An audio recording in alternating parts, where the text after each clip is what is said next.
Novamente nos encontramos mais uma vez na casa de Maurício para que possamos juntos refletir, analisar e estudar a palavra do Evangelho à luz da doutrina de Jesus. Nós saudamos primeiramente a cúpula espiritual da casa e a todos os irmãos que nesse momento nos acompanham, dizendo: Ave Maria, cheia de graça, o Senhor é convosco. Bendita sois vós entre as mulheres e bendito é o fruto do vosso ventre, Jesus. Santa Maria, Mãe de Jesus, rogai por nós, pecadores, agora e na hora do nosso desencarne. Nesse momento, feitas as devidas saudações, passamos a palavra para a nossa irmã responsável pelo Evangelho desse encontro. Irmãos, nós estamos passando nesse momento aqui na nossa fronteira da paz por muita conturbação, por muita insegurança, por muitos escândalos. Escândalo foi o último capítulo, o último tema estudado por nós aqui na nossa casa, no momento em que nós fazemos o estudo do Evangelho segundo o Espiritismo, capítulo 8. Mas o que quer dizer escândalo? Procurando o significado da palavra escândalo, nós encontramos que é um fato ou acontecimento que contraria ou ofende sentimentos, crenças ou convenções morais, sociais ou religiosas. Fato ou acontecimento que contraria.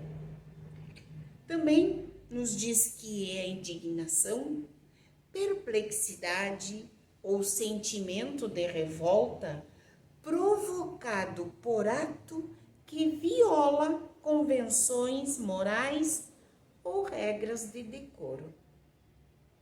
Então, é tudo aquilo que contraria o normal, o tido como normal pelas regras morais, pelas regras sociais ou religiosas.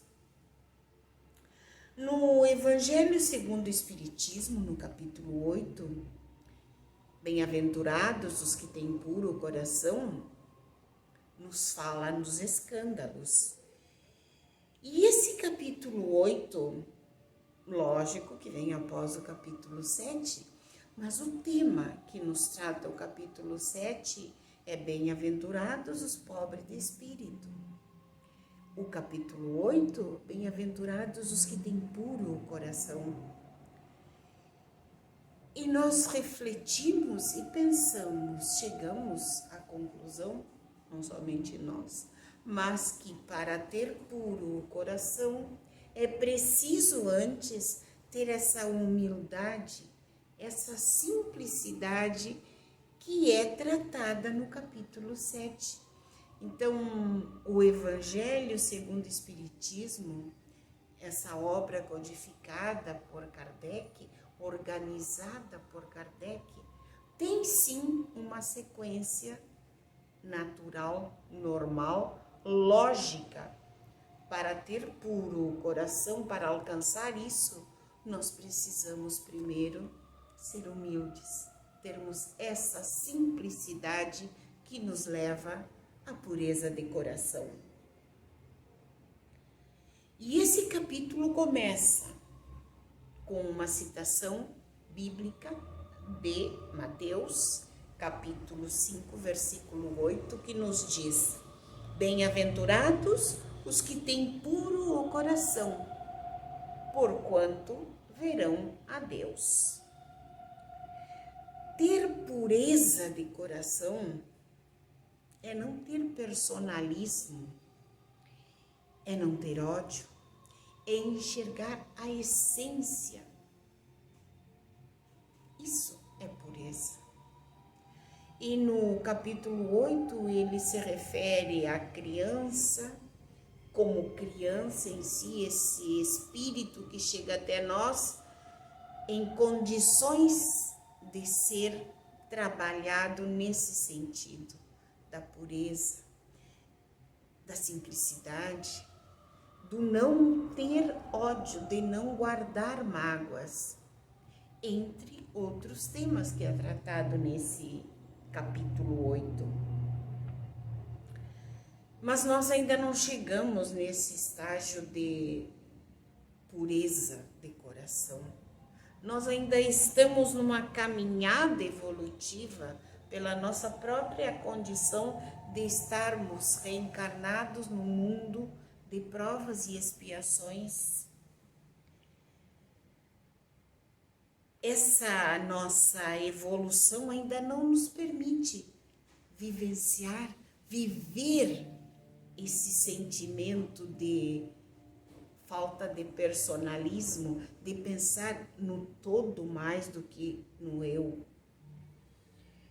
Nós ainda estamos na adolescência espiritual, saímos da infância, porque nós já temos o conhecimento, nós já temos esse contato com o Evangelho de Jesus. Nós temos a possibilidade de conversar aqui na nossa casa de Maurício e nos ambientes onde a gente frequenta, se nós nos assumirmos como verdadeiros espíritas, nós temos possibilidade de conversar sobre essas verdades que nos apresenta o Espiritismo, sobre os seus princípios básicos. Nós conseguimos pensar neles, entendê-los, faltando ainda muitas vezes viver esses princípios nos verdadeiros sentidos. Mas estamos na caminhada. Entendemos a necessidade de fazer mais do que falar. Muitas vezes fracassamos nisso ainda. Mas existe o auto-perdão. Vamos nos perdoar por ainda estarmos fracassando. Mas não podemos usar isso como desculpa. Nós temos que tentar seguir adiante. E nesse nosso mundo de provas e expiações, nessa situação que nós estamos vivendo, ainda convivemos com o escândalo. Muito.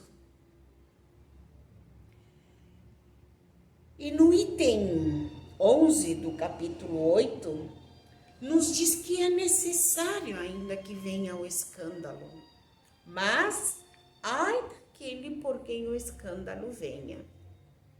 É necessário que haja o escândalo. E quando nós convivemos com o escândalo, nós nos sentimos mexidos. Então, daí essa necessidade que apareça, que se tire debaixo do tapete os escândalos, as coisas erradas, para que a gente consiga identificá-las. Como já dizia Paulo de Tarso, tudo me é permitido, mas nem tudo me convém. Então, apresentado o escândalo, a situação essa que provoca esse escândalo, eu sei que eu posso fazer isso, mas será que eu devo? Será que eu devo agir assim como esses que neste momento me estão assustando um pouco com as coisas que estão aparecendo? Então isso me faz pensar.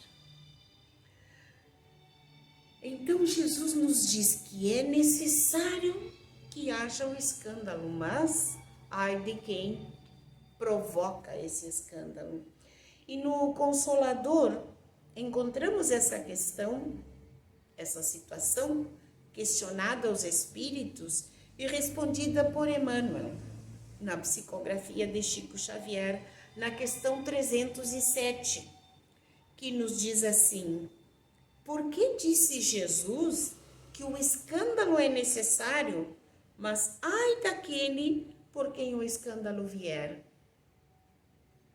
E Emmanuel responde: num plano de vida onde quase todos se encontram pelo escândalo que praticaram no pretérito, é justo que o mesmo escândalo seja necessário como elemento de expiação, de prova ou de aprendizado, porque aos homens falta ainda aquele amor que cobre a multidão dos pecados.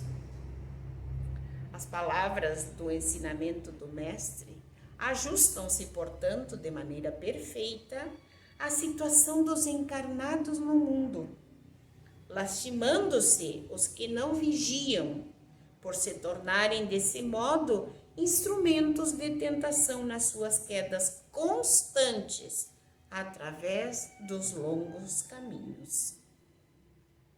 Então, o que nos diz é que hoje em dia o escândalo deve servir como uma prova. Isso dá para fazer, mas será que eu faço? Se eu já tenho um entendimento, eu sei que eu não devo fazer isso. É uma prova, é uma tentação, mas se já tenho certa evolução, eu vou saber se faço ou não faço. Eu tenho meu livre-arbítrio, mas eu tenho conhecimento também. Como expiação, mas principalmente como um aprendizado. Por isso, eles ainda estão acontecendo no nosso mundo. Precisamos, então, entender o escândalo como um instrumento de educação, de mudança de atitudes para cortar o círculo de vingança. Porque se nós pensamos, e para isso nós vamos usar um texto do livro Boa Nova, na lei de Talião, porque diz: é preciso que haja o escândalo, mas ai de quem venha pelo escândalo. E é muito comum, mesmo no nosso mundo, no nosso círculo, no nosso ambiente espírita, ação e reação. E muitas vezes a gente faz uma certa confusão com isso. Acha que se matou, vai ser assassinado. Se provocou um desastre que levou à morte, bom, vai ter que morrer pelo mesmo caminho. Mas não é bem assim, porque senão esse círculo nunca ia terminar. Ia seguir repetindo-se, então ele matou, agora ele vai ser morto, e aquele que matou ele vai ser morto também? E não é isso. Onde está o amor? Então, no livro Boa Nova, no capítulo 14, lição de Nicodemos, de que apresenta a situação em que Nicodemos vai questionar a Jesus sobre a reencarnação. Mas nós vamos pegar um pouquinho mais adiante, quando nos fala do escândalo. Diz Jesus, respondendo a perguntas de seus discípulos: acaso não tenho ensinado, disse Jesus, que tem de chorar todo aquele que se transforma em instrumento de escândalo? Ou seja, o escândalo vai existir, mas ai daquele por quem o escândalo chegar. E depois nos diz mais adiante: que diríamos da sabedoria do nosso Pai se facultasse as possibilidades mais preciosas aos que se utilizaram na véspera para o roubo, o assassínio ou a destruição? Os que abusaram da túnica da riqueza vestirão depois os dos fámulos e escravos mais humildes. Como as mãos que feriram podem vir a ser cortadas, que é o que nos diz no capítulo 8, que se a vossa mão é motivo de escândalo, cortai-a. Mas cuidado, não podemos interpretar literalmente assim. Já foi conversado isso nos estudos que estão gravados já sobre esse capítulo. Então diz Tiago: Senhor, compreendo agora o mecanismo do resgate, murmurou Tiago, externando a alegria do seu entendimento. Mas observo que, desse modo, o mundo precisará sempre do clima do escândalo e do sofrimento, desde que o devedor, para saldar seu débito, não poderá fazê-lo sem que outro lhe tome o lugar com a mesma dívida. Era o que eu estava comentando há poucos minutos atrás, né? Então vai seguir sempre isso. Eu matei, eu vou ser morto, e aquele que me matou vai ser morto por outro, né? Tiago entendeu que era assim. O mestre aprendeu a amplitude da objeção e esclareceu aos discípulos perguntando: dentro da lei de Moisés, como se verifica o processo da redenção? Tiago meditou um instante e respondeu: também na lei está escrito que o homem pagará olho por olho, dente por dente. Lei mosaica. Também tu, Tiago, estás procedendo como Nicodemos, replicou Jesus com generoso sorriso.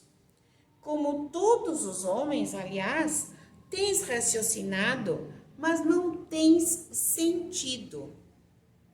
Ainda não ponderastes, talvez, que o primeiro mandamento da lei é uma determinação de amor.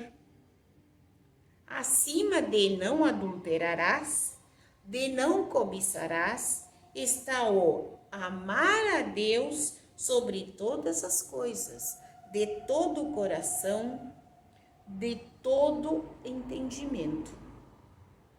Como poderá alguém amar o Pai, aborrecendo-lhe a obra? Ou seja, contestando, não entendendo sua obra. Contudo, não estranho a exiguidade da visão espiritual com que examinaste o texto dos profetas. Todas as criaturas hão feito o mesmo, investigando as revelações do céu com o egoísmo que lhes é próprio, organizaram a justiça como o edifício mais alto do idealismo humano. E, entretanto, coloco o amor acima da justiça e tenho ensinado que só ele cobre a multidão dos pecados. Se nos prendemos à lei de Talião, somos obrigados a reconhecer que onde existe um assassino, haverá mais tarde um homem que necessita ser assassinado. Com a lei do amor, porém, compreendemos que o verdugo e a vítima são dois irmãos, filhos de um mesmo pai. Basta que ambos sintam isso para que a fraternidade divina afaste os fantasmas do escândalo e do sofrimento.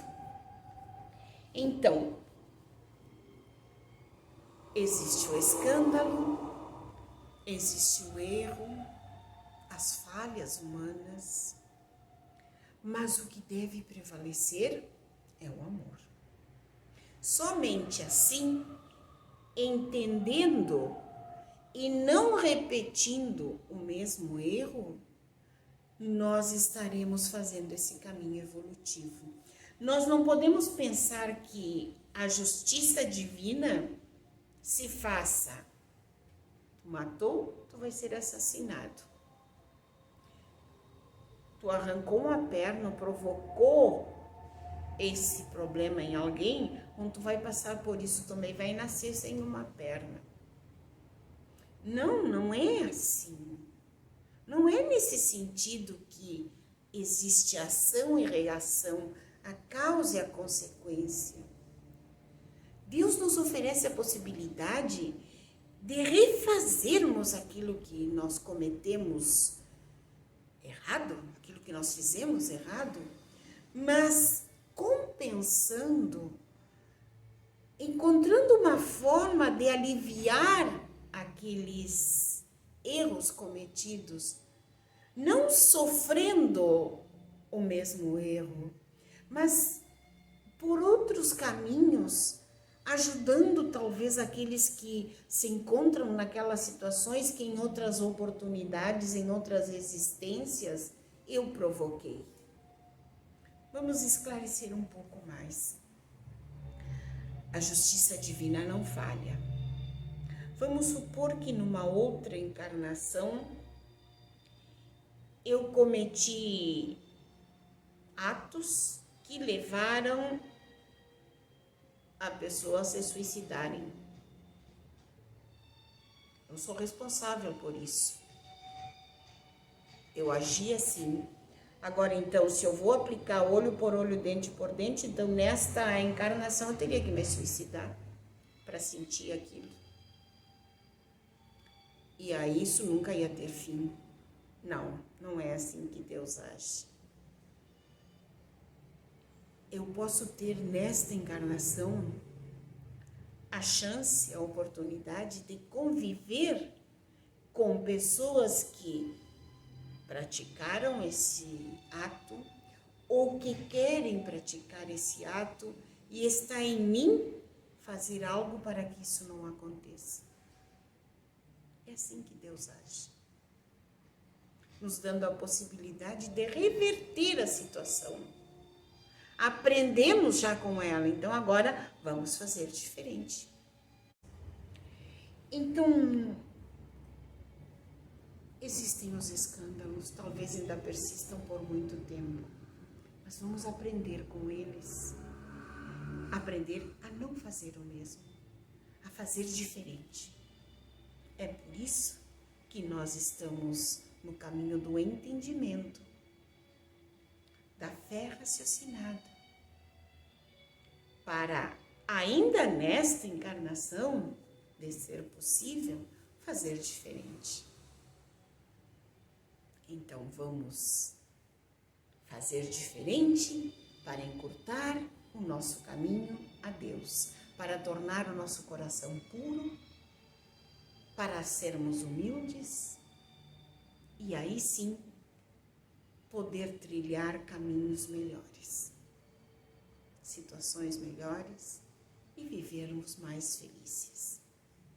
Muita paz, muita luz para todos nós. Obrigada, irmã, pela leitura, pela explanação do Evangelho e que fique para a nossa interpretação essa mensagem, agradecendo a cúpula espiritual da casa que nos acompanhou, aos irmãos que nos acompanham nestas mensagens quando são reproduzidas e a todos os demais frequentadores dessa casa.